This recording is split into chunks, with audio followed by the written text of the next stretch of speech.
Hello everyone, welcome to learning twist. I am Shalini. तो ये है क्लास 9th हिस्ट्री का chapter number 3, nazisms and the rise of Hitler. इसके जो दो चैप्टर हैं वो चैनल पर जा चुके हैं, उनका लिंक आपको मिल जाएगा डिस्क्रिप्शन बॉक्स में। तो चलिए हम इसका जो है चैप्टर 3 शुरू कर लेते हैं, nazisms and the rise of Hitler. Hitler कैसे आया है ना, तो देखेंगे इसको। तो उसको शुरू कर लेते हैं, चलिए। Okay. In the spring of 1945, a little 11 years old German boy called Helmut was lying in bed when he overheard his parents discussing something in serious tones. Okay, तो क्या था कि स्प्रिंग का मौसम था, 1945 का टाइम था ये। तो देखिएगा, ये सेकेंड वर्ल्ड वॉर का टाइम है, ठीक है। वो जो कि लगभग चली थी 1938 से के बाद से लगभग शुरू हो गई थी और 1945 तक चली थी, ठीक है। लगभग वर्ल्ड वॉर का ये एंड ही हो चुका था, बिल्कुल ठीक है।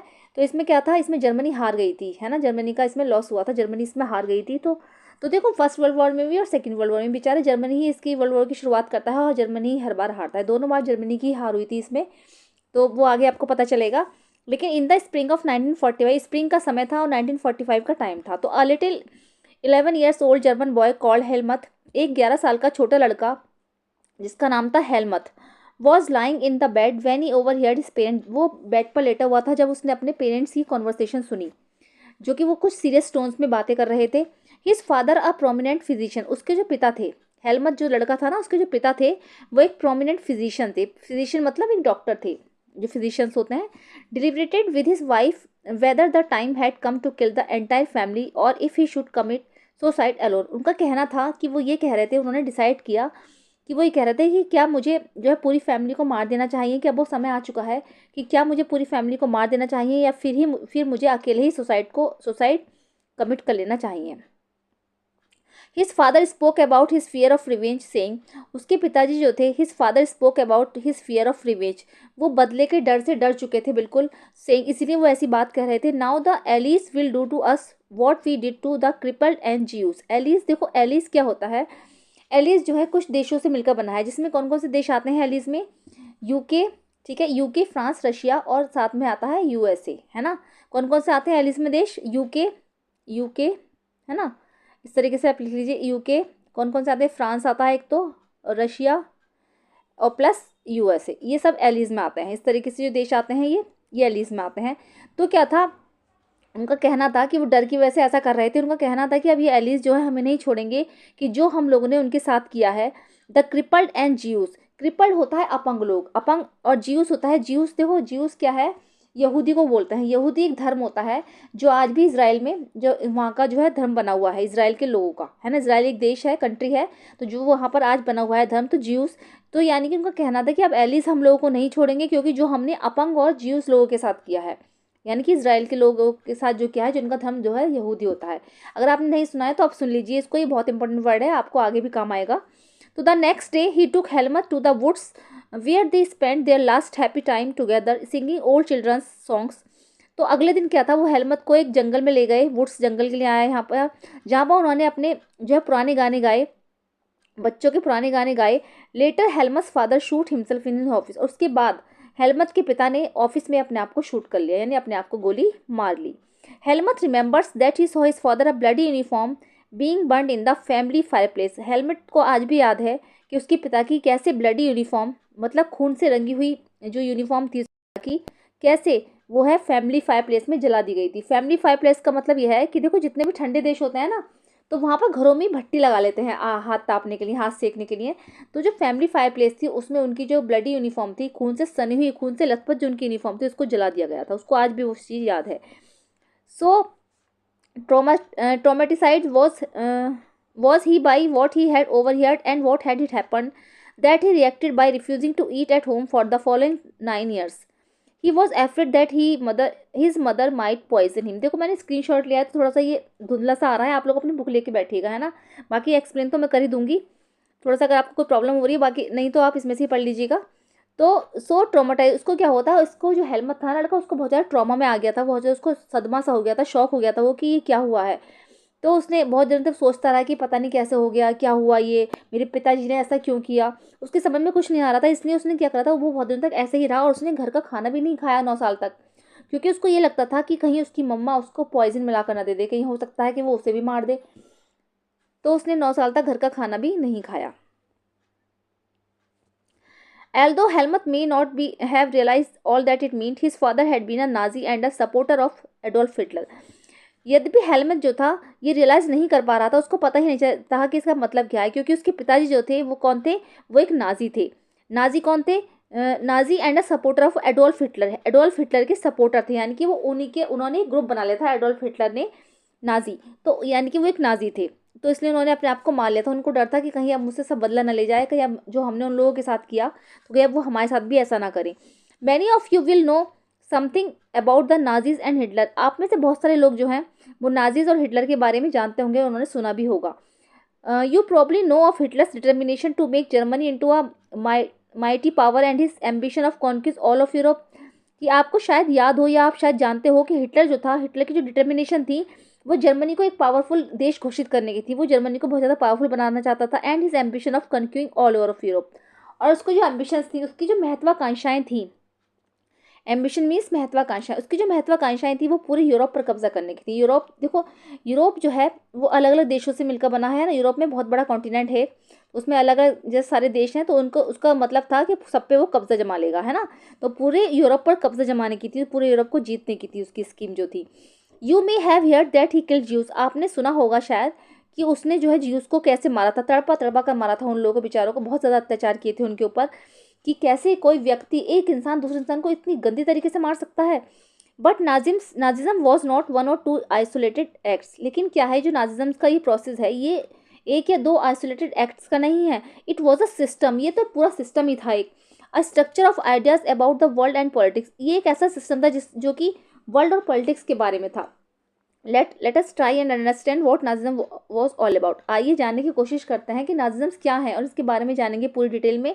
Late us see why Helmuth's father killed himself and what the basic of his fear was, और आइए देखेंगे कि क्यों हेलमत के पिता ने अपने आप को शूट कर लिया, क्यों उन्होंने अपने आप को गोली मार ली, and the what the basic of his fear was, और उनके डर की जो वास्तविक वजह थी वो क्या थी, यही तो हमें पढ़ना है इस चैप्टर में। चलिए देखते हैं आगे। इन मई 1945, अब ये मई 1945 का टाइम है, वर्ल्ड वॉर का लगभग एंड ही था। Germany surrendered for the allies, Germany ने क्या था, अपने आप को एलिस को सरेंडर कर दिया था। एलिस देखो मैं फिर बता रही हूँ, एलिस में देश आते हैं, कौन कौन से आते हैं, यूके, रशिया, फ्रांस और यूएसए। तो उसने, जर्मनी जब हार गया था ना, तो उसने सरेंडर कर दिया था। Anticipating what was coming, anticipating हो रही थी कि Hitler, his propaganda minister Goebbels and his entire family committed suicide collectively in his Berlin bunker in April. तो हिटलर और उसका प्रोपेगेंडा मिनिस्टर था गोएबल्स, और उसकी पूरी फैमिली ने क्या करा था, पूरी फैमिली ने मिलकर एक बर्लिन बंकर में अप्रैल में सुसाइड अटेम्प्ट किया था। ठीक है, तो अब बर्लिन क्या है, बर्लिन तो जर्मनी की एक जगह है ना। और बंकर, बंकर क्या होता है, देखो पहले क्या और अभी भी जो आर्म फोर्सेस होती हैं ना, एयरफोर्स जो होती है, एयरफोर्स क्या होती हैं, एयरफोर्सेज जो होती हैं कहीं पर भी वो जो बम फेंक देती हैं और बम विस्फोट कर देती हैं, तो कहीं पर भी बम डाल के उड़ाने की कोशिश करते हैं। तो क्या है, उससे बचने के लिए जो अपोजिट सेना वाले होते हैं वो बंकर बना लेते हैं, यानी कि अंडरग्राउंड घर बना लेते हैं, उसके अंदर वो छुप छुप कर रहते हैं, क्योंकि वो जो बंकर है बहुत सेफ जगह होती है, तो उसके अंदर वो छुप छुप कर रहते हैं जिससे कि वो अपनी लाइफ को बचा सकें। तो क्या हुआ था, ऐसे ही बर्लिन बंकर में उनकी पूरी फैमिली ने, हिटलर की जो प्रोपेगेंडा मिनिस्टर था गोएबल्स, उसने, उसकी पूरी फैमिली ने वहाँ पर जो है सुसाइड अटेम्प्ट किया था। And at the end of the war, an international military tribunal at the Nuremberg was set up to prosecute Nazi war criminals for crimes against peace, for war crimes and crimes against humanity. तो क्या था, जब war का and हो गया था, जब war खत्म हो गई थी, तो एक international military tribunal, tribunal means court, एक इंटरनेशनल मिलिट्री ट्राइब्यूनल कोर्ट बनाया गया था, जिसका सेटअप नुरेमबर्ग में लगाया गया था। और कहा गया था कि नाजियों को घोषित किया गया था कि नाजी जो है अपराधी हैं, अपराधी हैं, उन्होंने उन्होंने जो है शांति को तोड़ने का जो है अपराध किया है, मतलब शांति कहीं नहीं, अशांति फैलाई है हर जगह। फॉर वॉर क्राइम्स, उन्होंने जो है वॉर करने का अपराध किया है, एंड क्राइम्स अगेंस्ट ह्यूमैनिटी, और मानवता के खिलाफ भी उन्होंने अपराध किया है। तो नाजियों को मतलब यही है कि नाजियों पर बहुत अत्याचार किए गए, नाजियों को अपराधी घोषित कर दिया गया। ठीक है, तो Germany is conduct during the war specially those actions विच, तो जर्मनी ने जो व्यवहार किया मतलब युद्ध वॉर के टाइम पर, especially those actions which, okay, which came to be called crime against humanity. तो उस जो नाजियों ने किया और जो उनके खिलाफ वो चलाया गया था, जिसके अगेंस्ट जो मानवता के खिलाफ उन्होंने अपराध किए थे, raised serious moral and ethical questions and invited world wide condemnation what these act. तो ये कंडेमनेशन क्या है, तो जो उन्होंने किए थे, इनके खिलाफ बहुत सारे जो है क्वेश्चन लोगों के दिमाग में आ रहे थे कि ये सब क्या है। वहाँ के जो लोग सोचते थे कि ये सब हो क्या रहा है, हमारी कुछ समझ में नहीं आ रहा है। तो उसके साथ क्या क्या व्यवहार किए गए, जर्मनी के साथ क्या क्या एक्ट किए गए, क्या क्या चीज़ें थी हैं, उसको हम आगे देखेंगे। चलिए अब आगे देखते हैं। उससे पहले देखेंगे एलिस। देखो एलिस लिख रहा है इसमें, तो एलिस में क्या है, the elite powers were initially lead by the UK and France. तो क्या था, एलिस और एलिट और एक्सिस, दो तरफ जो पावर थी, जो आपस में एलिस पावर और एक्सिस पावर दोनों जो एक दूसरे के खिलाफ थी, तो उन दोनों के बीच में जो है वर्ल्ड वॉर हुई थी। यानी कि इधर थी एलिस पावर, ठीक है, एलिस पावर है ना, इधर की साइड जो थी एक्सिस पावर, ऐसे था ये। तो सेकेंड वर्ल्ड वॉर की बात है, ये सेकेंड वर्ल्ड वॉर की बात चल रही है अभी है।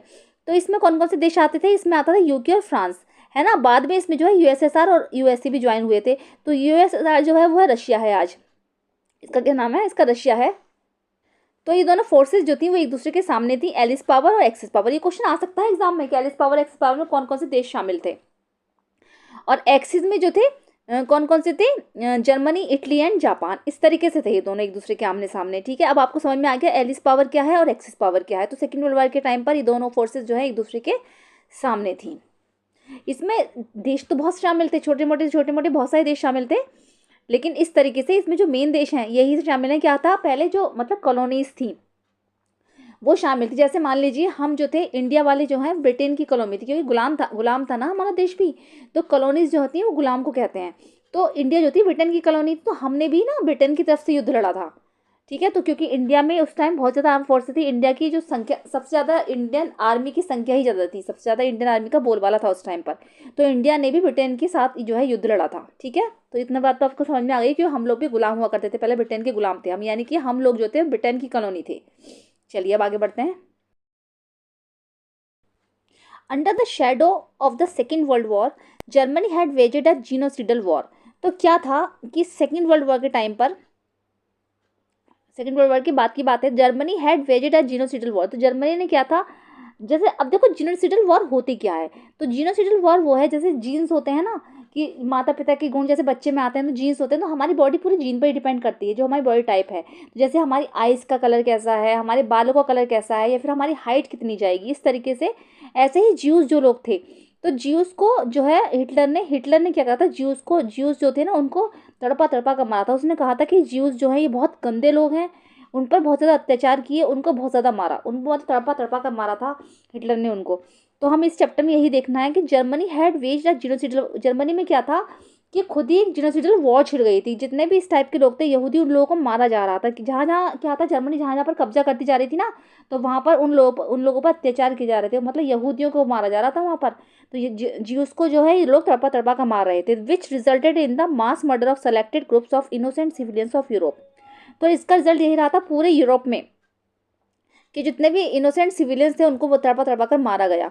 The number of people killed included 6 million Jews. इसमें क्या था, कितने लोग मारे गए, जैसे कि 60 लाख ज्यूस, ठीक है, और 2 लाख जिप्सीज हो गए, 1 मिलियन पॉलिश सिविलियंस, ठीक है, कम से कम 10 लाख पॉलिश जो है सिविलियंस, और 70,000 Germans who were considered mentally and physically disabled, जिनको मेंटली और फिजिकली बहुत ज़्यादा टॉर्चर किया, इन सबको मारा गया। देखो ये वर्ल्ड वॉर का टाइम नहीं है, वर्ल्ड वॉर की बात नहीं, वर्ल्ड वॉर के बाद इतने लोग जो थे, कम से कम 1 करोड़ जो है लोगों को मार दिया गया।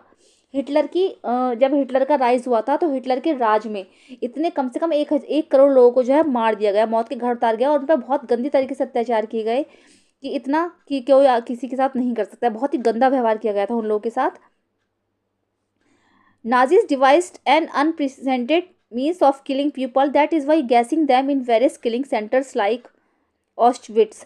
तो बहुत सारे जो है उन्होंने ऑस्टविट्स टाइप के सेंटर्स बना रखे थे, उसमें जहरीली गैस छोड़ देते थे और लोगों पर बहुत ज़्यादा अत्याचार करते थे। The Nuremberg tribunal sentence only 11 leading Nazis to death. उसके बाद क्या हुआ, जो नुरेमबर्ग ट्राइब्यूनल कोर्ट था उसने सिर्फ 11 नाजीज को ही मौत के घाट उतारा, उनको ही मौत की सजा सुनाई गई, और बाकी many others were imprison for life. और जो है और जितने भी नाजीज थे बाकी उनको जो है उम्र भर के लिए कैद करना पड़ा, मतलब उम्र कैद की सज़ा सुना दी गई। लेकिन क्या हुआ, कोई फर्क तो पड़ा नहीं, क्योंकि नाजी जो लोग थे, नाजी ने तो लोगों पर अत्याचार इतने ज़्यादा किए थे, इतने मतलब लोगों को तड़पा तड़पा कर मारा था, बहुत संख्या में लोग मारे थे, कम से कम जब 1 करोड़ लोग मारे गए, तो 11 नाजी को ही खाली उन लोगों ने जो है 11 नाजी को मौत के घाट उतारा, बाकी सबको तो उम्र कैद की सजा हुई। तो क्या बिगड़ा इनका, इतने लोग तो मारे ही चले गए, उनका तो बहुत ज़्यादा नुकसान हुआ, घर परिवार के परिवार बर्बाद हो गए सारे के सारे। जो नाजियों को उनके विरोध में सजा मिली ना, तो वो बहुत उसके मुकाबले में बहुत ज़्यादा कम थी। Everyone came to feel that the rise of Nazi Germany could be partly traced back to the German experience at the end of the First World war.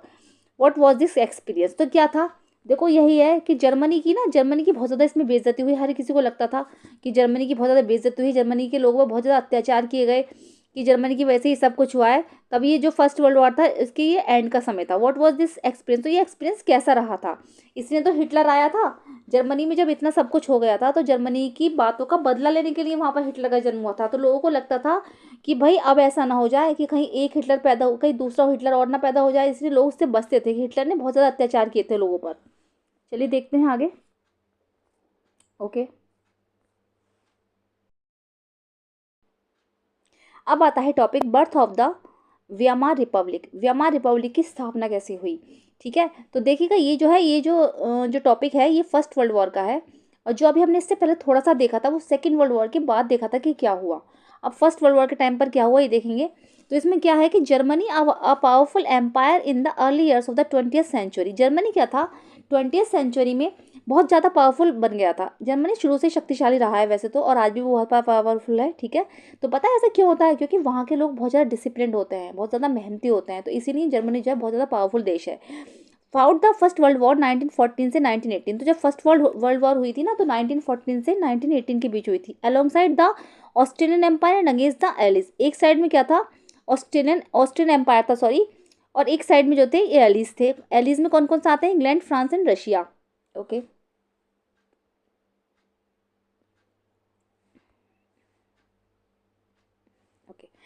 तो कौन कौन से आते हैं? England, France and Russia. All join the war enthusiastically hoping to gain from a कोई victory. और सबने जो है इस वॉर को ज्वाइन किया था। सबको ये लगता था कि भाई इतने देश जब मिलकर लड़ेंगे तो जल्दी जल्दी सब देशों पर कब्जा जमाते जाओ, आगे बढ़ते जाओ, कब्जा जमाते जाओ और आगे बढ़ते जाओ, जल्दी से इसमें हमारी जीत हो जाएगी। तो एक साइड में कौन था? Austrian empire. एक साइड में था ऑस्ट्रियन एम्पायर, है ना, और ऑटोमन एम्पायर भी था, और प्लस जर्मनी था। क्या था? ऑस्ट्रियन एम्पायर था इधर की साइड, मैं बताती हूँ। ऑस्ट्रियन एम्पायर और ओटोमन एम्पायर प्लस जर्मनी, ऐसे थे ये लोग। और इधर की साइड में जो थे एक एलिस थे। एलिस में आते हैं इंग्लैंड, फ्रांस एंड रशिया। तो क्या था? All join the war enthusiastically hoping the gain from a कोई विक्ट्री। और सबने इस वॉर को ज्वाइन किया था। सबको ही लगता था कि जल्दी से जल्दी जीत मिल जाएगी। लेकिन ये जो युद्ध था ये चलता ही रहा, चलता ही रहा, क्योंकि कम से कम 4 साल तक चला था ये। 1914 से 1918 तक चला था ये। Little did they realize that the war would stretch. लेकिन बाद में सबको रियलाइज होने लगा भाई कि वॉर तो समाप्ति नहीं हो रही है, तो खिंचती ही चली जा रही है। Eventually draining Europe of all its resources, Germany made initial gains by occupying France and Belgium. तो क्या हुआ था इसमें, जो है यूरोप का ना बहुत ज़्यादा नुकसान हुआ था। Eventually draining Europe of all its resources, इसके क्योंकि, और जर्मनी को इसमें फ़ायदा तो इससे बहुत हुआ था। इसके जो इनिशियल फ़ायदे थे इसको बहुत ज़्यादा हुआ था। इसने फ्रांस और बेल्जियम को ऑक्यूपाई कर लिया था। However the Allies strengthen by the US entry in 1917 won defeating Germany and the central power in November 1918। तो क्या हुआ था, एलिस जो थे, एलिस शुरू में हार रहे थे, है ना एलिस। तो क्या होता है 1917 में यूएस उसमें एंट्री कर लेता है। तो यूएस जब उसमें एंट्री करता है तो जर्मनी की हार हो जाती है। देखो जर्मनी शुरुआत करता है लड़ाई की, जर्मनी वर्ल्ड वॉर शुरू करी थी, दोनों बार जर्मनी ही हारा है। तो क्या था, शुरू में जो एलिस थे, एलिस ये सब हार रहे थे, जो इंग्लैंड, फ्रांस और रशिया थे ये लोग हार रहे थे। तो इसमें क्या है, फिर बाद में यूएस की एंट्री होती है। तो यूएस की एंट्री दोनों वॉर में हुई है, और जब जब यूएस की एंट्री हुई है तब तक जो है जर्मनी हारा है। तो यानी कि देखो यूएस तो गेम चेंजर हो गया है दोनों ही वर्ल्ड वॉर में। ठीक है, उसने पूरा गेम का रुख ही बदल डाला है। तो जर्मनी की इसमें हार हुई है। तो सेंट्रल पावर से नवंबर 1918, और ये नवंबर 1918 तक चली थी। जो वर्ल्ड वॉर थी ना, ये 1918 तक चली थी। The defeat of imperial Germany and the abdication of the emperor gave an opportunity to parliamentary parties to recast German polity. A national assembly meet in Weimar and establish a democratic constitution with a federal structure. Okay, तो क्या था, the defeat of imperial Germany, पूरा जो Germany का जो imperial था यानी जो जर्मनी का राजा था उसकी हार हुई। And the abdication of the emperor gave an opportunity. तो फिर बाद में क्या हुआ, जब जर्मनी का राजा हार गया, पहले राजा था वहाँ पर, जब जर्मनी का राजा हार गया तो वहाँ की जो वहाँ पर जो पार्लियामेंट्री पार्टीज़ की स्थापना हुई, लोगों ने कमेटी बनाना शुरू करी। तो पार्लियामेंट्री पार्टीज़ की स्थापना हुई, जिसमें कि एक रिकास्ट करा गया जर्मन पॉलिटी को। A national assembly and at Weimar and establish a democratic constitution with a federal structure. तो उनका लोगों का कहना था कि वियमार जर्मनी में एक जगह है, तो वहाँ पर एक जो है नेशनल असेंबली बनाई गई एस्टेब्लिश डेमोक्रेट, उन्होंने सोचा कि जैसे हमारे देश में डेमोक्रेसी है ना आज, तो वहाँ पर भी ऐसे ही डेमोक्रेटिक कॉन्स्टिट्यूशन एक स्थापित होना चाहिए, मतलब एक ऐसा संविधान बनना चाहिए जिसका फेडरल स्ट्रक्चर हो। तो फेडरल स्ट्रक्चर का मतलब है जैसे कि वेरियस लेवल ऑफ गवर्नमेंट, जैसे मान लीजिए हमारे देश में क्या है, सेंटर में गवर्नमेंट है और एक स्टेट की गवर्नमेंट है ना। तो सेंटर में जैसे मोदी जी की गवर्नमेंट है ना, इस तरीके से तो स्टेट की गवर्नमेंट है। तो क्या है कि जो सेंटर में भी काम करे जाते हैं और स्टेट में भी करे जाते हैं, सबको जो दोनों तरफ से ना काम बांटे गए हैं, ये नहीं कि सारा जो है उद्देश्य खाली सेंटर के पास ही है, सबके हिस्से में बराबर बराबर काम आए। तो ये जो होती है वेरियस लेवल की गवर्नमेंट होती है, तो ऐसा ही फेडरल स्ट्रक्चर जो है वहाँ पर बनाया जाए। Deputies were now elected to the German parliament or Riksdag on the basis of equal and universal votes cast by the all adults including women। तो डिप्यूटीज जितने भी जो नेता हैं, जो लीडर हैं, वो उनको इलेक्टेड किया जाए जर्मन पार्लियामेंट। रिक्सटैग में एक जर्मन पार्लियामेंट है, उसमें जो है नेताओं ने ये करा कि उनको इलेक्शन के थ्रू जो है उनको इलेक्ट किया जाए, इलेक्शन हो मतलब, और उसमें जो वोटिंग का अधिकार हो उसमें वुमेन भी अधिकारी हो वोट की, मतलब आदमियों को तो मिले मिले जेंट्स को, और उसमें वुमेन चाहे वो आदमी हो चाहे वो औरत हो उसको वोट डालने का अधिकार हो। This republic, however, was not received well by its own people, largely because of its terms it was forced to accept after Germany's defeat at the end of the First World War। First World war के बाद जो Germany की जो हार हुई थी, तो वहाँ के लोगों को लगता था कि जर्मनी, मतलब जर्मनी की वजह से सब कुछ बिगड़ा है, जर्मनी की वजह से सबका सारा काम खराब हो गया, और ये जो व्यामार में जो ये रिपब्लिक व्यामार में जो बनी है ये रिपब्लिक, इसकी वजह से हमारी हार हुई, क्योंकि वहाँ तो पहले राजा था, राजे ने, फिर उसके बाद सरकार बनी है ना, राजे सरकार को हराया, सरकार बनी, सरकार जब बनी तो वहाँ के लोगों को लगता था कि ये व्यामार जो बनी है इसकी वजह से हमारे देश की हार हुई, तो अब सरकार ही इसको झेलेगी। तो क्या हुआ था, the peace treaty at, okay, तो ट्रीटी मीन्स होता है संधि, है ना, आगे दिखाऊंगी मैं आपको, चैप्टर में है। तो वर्साइल की एक संधि जो है संधि, शांति का प्रस्ताव रखा गया था, वर्साइल की एक संधि जो है पास करी गई थी। तो कहाँ पर हुई थी संधि, ये वर्साइल में हुई थी। इसका जो क्वेश्चन एग्जाम में बहुत आता है कि वर्साइल की संधि के बारे में कि ये क्या थी, कि कौन सी ट्रीटी कब जो है साइन करी गई थी। तो जो ये संधि थी ट्रीटी ऑफ वर्साइल, तो ये फर्स्ट वर्ल्ड वॉर के बाद हुई थी, है ना, उसके बाद की बात है ये। और किस किस के बीच हुई थी, ये क्वेश्चन आता है कि जो ट्रीटी साइन हुई थी किस किस के बीच हुई थी, तो ये हुई थी एलिस और जर्मनी के बीच में। तो एलिस में आपको पता है कौन कौन से देश आते हैं, यूके, यूएसए, फ्रांस और रशिया, इस तरीके 4 देश आते हैं ये, है ना। तो इस तरीके से इन दोनों के बीच में ये जो एलिस और जर्मनी के बीच में संधि जो है साइन की गई थी। Germany lost its overseas colonies, a tenth of its population, 13% of territories, 75% of its iron and 26% of its coal to France, Poland, Denmark and Lithuania। तो क्या था इसमें कि Germany lost its overseas colony, Germany की जो जितने भी देशों को जर्मनी ने गुलाम बना रखा था ना, तो गुलाम बना रखा था। कॉलोनीज मैंने बताया था कि कॉलोनीज में क्या होता है, गुलाम होते हैं। जैसे हम जो है ना, हम ब्रिटेन की कॉलोनी थी पहले, इंडिया भी तो गुलाम था ना, तो 1947 के बाद तो उसको आज़ादी मिली है, तो हम ब्रिटेन की कॉलोनी थे। ऐसे ही जर्मनी की भी बहुत सारी कॉलोनीज थी, तो जर्मनी से जर्मनी की जो कॉलोनीज थी वो छीन ली गई। और 10th ऑफ इट्स पॉपुलेशन, उसका जो 10 जो है मतलब 10वां हिस्सा जो पॉपुलेशन का वो भी ले लिया गया। 13% ऑफ इट्स टेरिटरीज, और 13% जो थी उसकी टेरिटरीज यानी उसका इलाका जो था 13% वो भी छीन लिया गया। इस तरीके से होता है ना। तो मान लीजिए ये इसका जर्मनी है, तो इसका जो 13% जो इलाका है वो जर्मनी से छीन लिया गया। 75% of its iron and 26% of its coal to France, Poland, Denmark and Lithuania. 75% of iron का जो इलाका है उससे छीन लिया गया। 26% जो है कोयले का इलाका इससे छीन लिया गया, फ्रांस, पोलैंड और डेनमार्क और लिथुआनिया का जो हिस्सा है। ठीक है, तो ये आपको मैप देखकर समझ में आएगा, मैं अभी मैप का स्क्रीनशॉट लगा दूंगी, समझा दूंगी। ठीक है, तो इस तरीके से समझ में आएगा। The elite powers demonstrated Germany to weaken its power. इससे क्या होता है, एलिट्स पावर की वजह जर्मनी जो थी, जर्मनी की जो पावर थी, सब देशों ने मिलकर जर्मनी की पावर को छीन लिया था। देखो ऐसा तो होता ही है, अगर जब कोई किसी की बेइज्जती करेगा तो सारे देश उससे पावर छीन ही लेंगे ना। तो जर्मनी से जो उसकी पावर छीन ली गई थी, वो जर्मनी जिससे अपने आप को बहुत ज़्यादा कमजोर महसूस करने लगा था। The war guilt clause had Germany responsible for the war and damage the elite countries suffered.